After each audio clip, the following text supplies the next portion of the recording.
সেদিনও বুঝিনি আমি যে চোখে পড়েছি ধরা, এভাবে আমার হয়ে যাবে।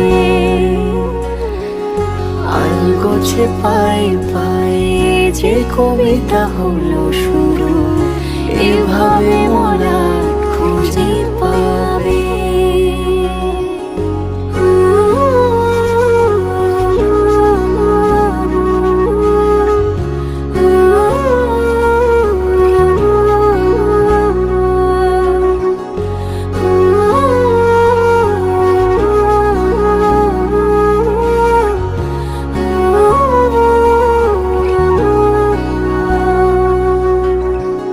আমি তো বলিনি তাকে সাজানো সিঁড়ির বাঁকে, তবে সে কেমন করে বুঝে নিল সব।